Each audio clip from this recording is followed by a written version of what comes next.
Well, we're going to a weird place, and I have no idea how it plays out, but the conversation needs to happen. Let's put it that way. I'm not going to pretend, just so you know, I'm not going to pretend that I know what this cultural issue is. I'm not leading you anywhere, as I like to say. My job is to make you think. But ballpark Karens, it's a thing, have forced us to talk about the Karenization of American society. And then I'm going to add an element to this, and this is where you have to join in. I'm not saying there's a right or wrong answer to this part of the Karenization of America. Should the Karens be losing their jobs?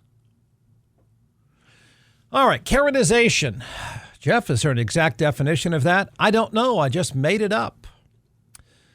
But I'm reacting. You may see this differently, which is cool.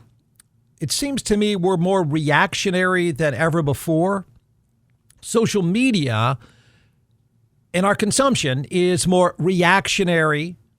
And we are, I think, as a society now, whether it's caused by social media or not, we could argue that, but we are more reactionary people. There's not much of a filter.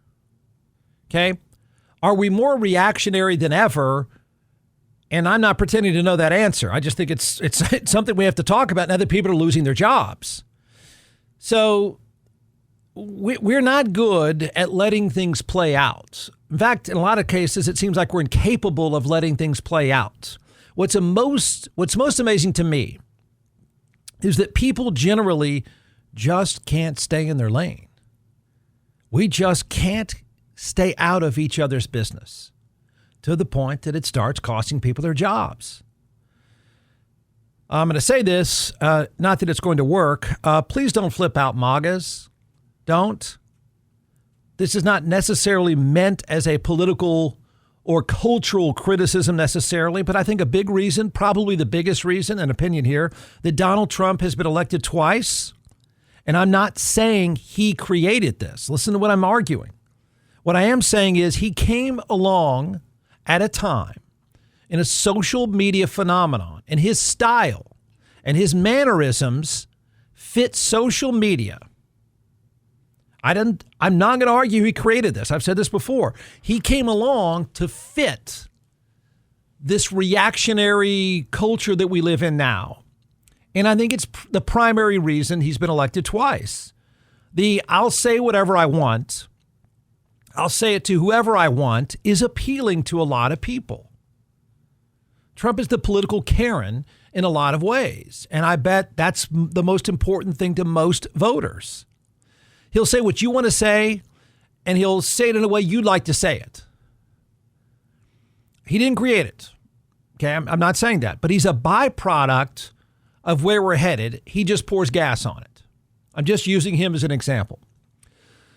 So let's own this, or at least some people have to own it because it's the topic of the day. A lot of people will say whatever they feel, whenever they feel it, and there's not a whole lot of thought, right? That filter thing just doesn't exist. And all that stuff, those reactionary comments, that inability to have a filter or having no desire to have a filter, it collides with the world of 24/7 videos. It is amazing. And you can answer to this. Again, I am not pretending to have these answers, but we're in a pretty remarkable place when people start losing their careers because they can't rein themselves in. It's amazing. Even though the baseball Karens, which I can explain the baseball Karens, even though there's a phone pointed right at your face, I'm assuming you're not a Karen, but you get the idea, pointed right at these people's faces, they not only don't back off, they accelerate their Karenization. It's amazing. Psychologists, feel free to weigh in on this. So here we are. I own that I am freakishly quiet in real life. I own that I am freakishly lacking in concern for what you do with your own time. So I don't really get how people are so reactionary, offended so easily. I don't know how you can care about a construction worker. I don't know how you can react and want to react to somebody stocking shelves or some dude at a baseball game. I don't know how. I'm incapable of caring enough to know how it is you're so upset. But some people can't hold back. We have plenty of proof. I'm leading you to something about whether or not people should lose their jobs. I mean, that I think is, we can dissect the psychology of this. We can dissect the cultural and, the reactions and all that stuff. But then we're going to have to get to this place where, would you fire someone? You sure? Would you expect to be fired? So, here's a funny thing. Like, it's hard to even know life pre-social media, right? It really is. But I've had this theory for a long time that I'm not quite sure we're any more reactionary. There's any more jackassery. It's just that now with that phone, it's on display 24/7 for the world to see and consume. I'm not sure if we had mobile phones 25, 30, 35 years ago, 50 years ago. I'm not sure it would look the same. I don't know. What do you think? But is this a creation of social media? Are we nosier than we've ever been? Or have viral videos made it seem like we are nosier than we've ever been? I don't know. Have you ever watched the reruns of that show? I don't know why this came to me. Have you ever watched the reruns of that show, Bewitched? Samantha Stevens, I think her name was. She was married to a weird guy. Was it Darren? Is that right? I don't know.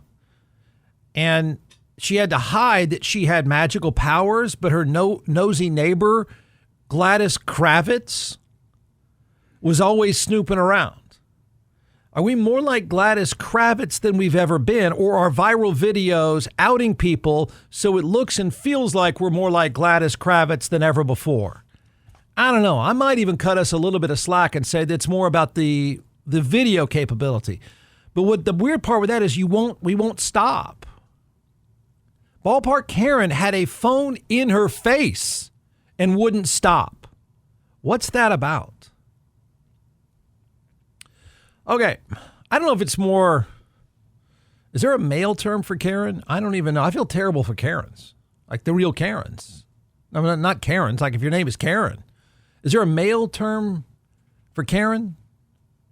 I don't know, what is that? But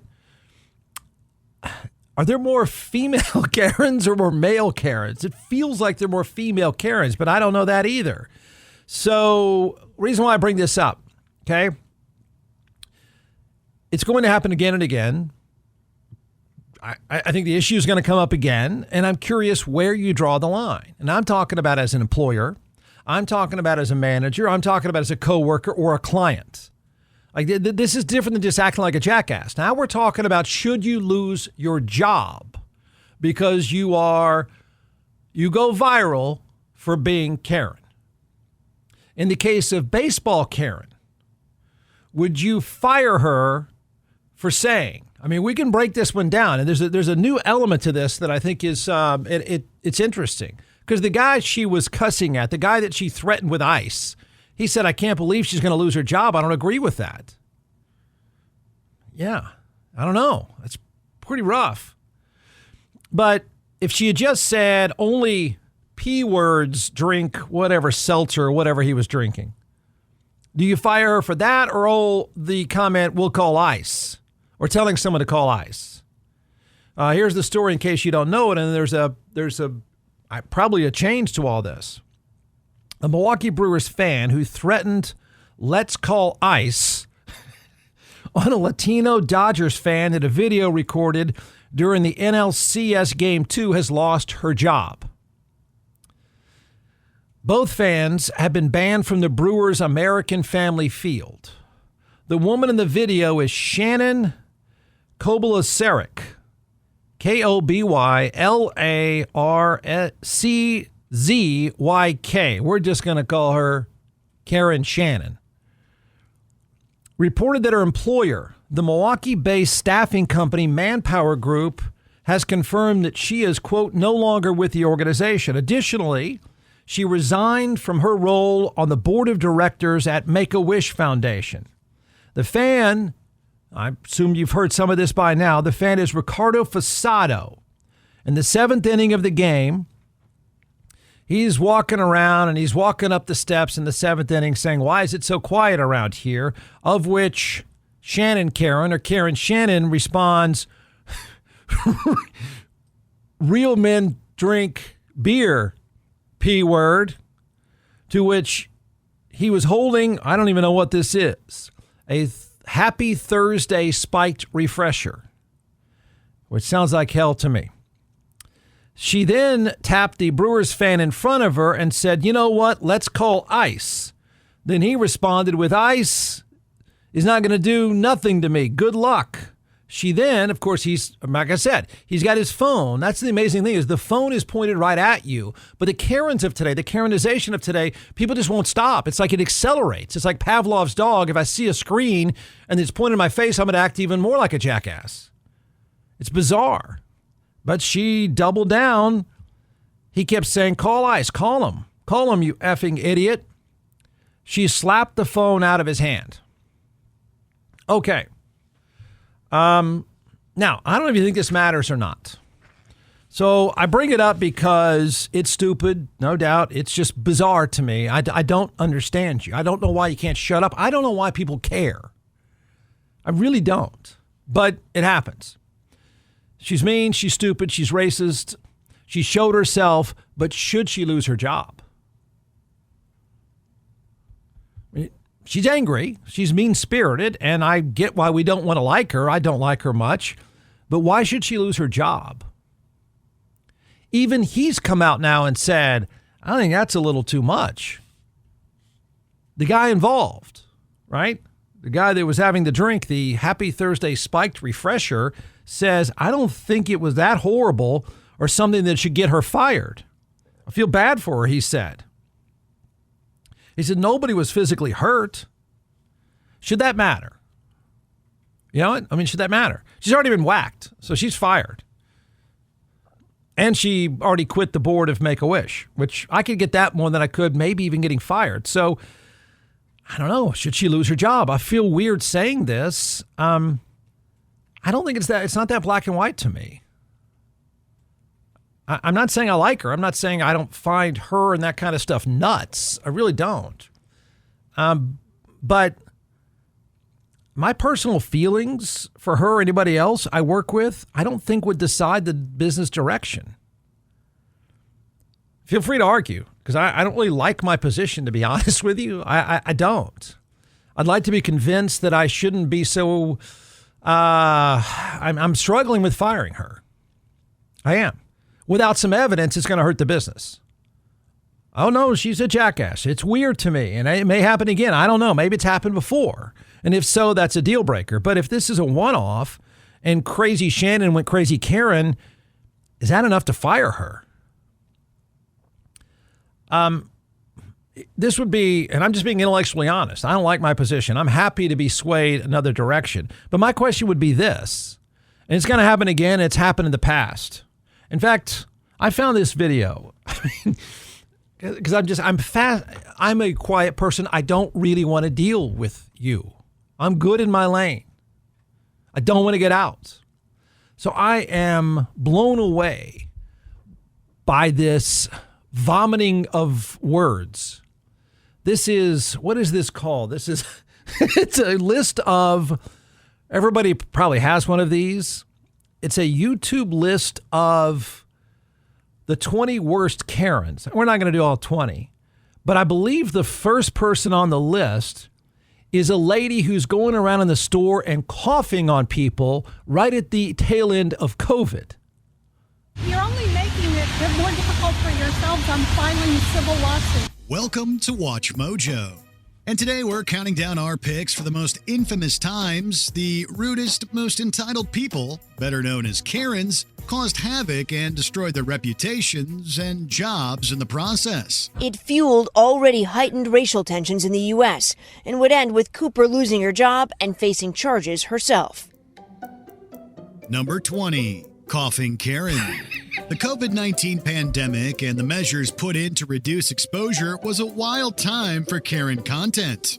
In 2021, a mother and her child were at a Super Saver store in Lincoln, Nebraska. A woman caught on camera coughing at customers at a grocery store. Before anybody started talking about COVID, you were okay with that, though, going out not knowing you were sick. Instead of having a calm time getting groceries, they met Janine Hoskevec. With the family trying to keep their distance, Hoskevec decided to cough at them with a smug smile and then patronizingly call them cute. When she was called out for coughing, she claimed it was allergies. Hoskevec mocked the family and others for donning masks by calling them sheep and denying COVID-19's existence. When Hoskevec's employer, the software company SAP, saw the video, they fired her after a brief investigation. Internet investigators also identifying Hoskevec's employer as SAP, which confirmed it was investigating the situation, later tweeting she no longer works there. Number 19. Okay. Well, by the way, can I back up a little bit? When has it ever been cool and okay to cough on people? Like, was that just a COVID thing? You mean before that and after that, we're fine with it. Come get in my face. Brandon and I cough on each other all the time just for kicks. I mean, who doesn't? What the hell is wrong with you? Okay, this you can do that stuff all day. We all know it, right? And it's not going to change. There's going to be plenty more of these. The baseball park Karens have just put us to this place of, when do you fire someone for going Karen? When do you let it play itself out, if ever? Maybe you're going to tell me whack them all, Jeff. That's the way it should be. I don't know that I agree with that. Even the guy that was on the receiving end of Nutcase Shannon Karen at the ballpark is saying, that's a little harsh. Now, I would fire the cougher before I would fire Karen Shannon in Milwaukee. I mean, I'm admitting that. I don't want liking that. I'm just saying, if she's not hurting my business, I mean, I have no problem saying, look, Shannon, Karen, what the hell are you doing? First of all, settle down.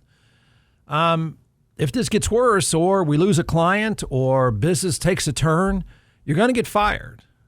So just get it back in your lane. Just shut up. Does America ever try to just shut up? Talk less, everyone. But I don't know that I fire her. I'm sorry to say it.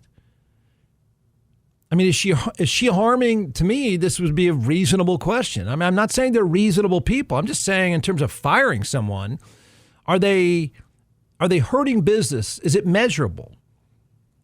Has she cost us clients? Maybe she has. Is she not beneficial to the business going forward? Am I stand to lose quality people because of her? I mean, if the answer is yes, I mean, this is my own laying this out there. You may see it differently. If the answer is yes to any of those, then yeah, I think you fire someone. I mean, you fire them whether they're Karen or not. So, yeah, I'd fire in that case. But does it matter that this guy has come out and said, I think that's way too harsh? I wouldn't have done that. I wouldn't fire her. I know, there you go. See, I mean, I'm taking the constant Karenization, the reality of Karenization, and I'm putting it back on all of us. Under what circumstance do you fire someone? The cougher, more so than the woman dropping the P-bomb and the ice comment on the dude at the ballpark? Like, how do you measure those out? Because she was fired within 24 hours. We all know the drill. It goes viral, lose your job. Should it be that black and white, that straightforward? There. All right, 512-834-1027. That comment. Well, it's not that rude to cough on people. Everybody coughs. Hey, here's a recommendation backed up by my own experience, a great experience. And that is, I've been a client of DJC Law, and I can tell you this. You're going to get three things with DJC Law. You'll notice it right away. The difference is you will get peace of mind. They will take care of every single detail perfectly, and you will get the result you deserve. If you're injured by the negligence of someone else, fighting with an insurance company for any reason, trust me when I tell you, you will need DJC Law. Dan Christensen and his team of attorneys have a remarkable track record. I've known Dan a long time. He's a military vet. He's board certified in civil trial law, and I've been a client. So you can trust them. You will get the result you deserve. Check out teamjustice.com. and you'll see thousands of 5-star reviews. The bottom line is, if you're in an accident, you need DJC Law. Contact them right away. 512-888-9999.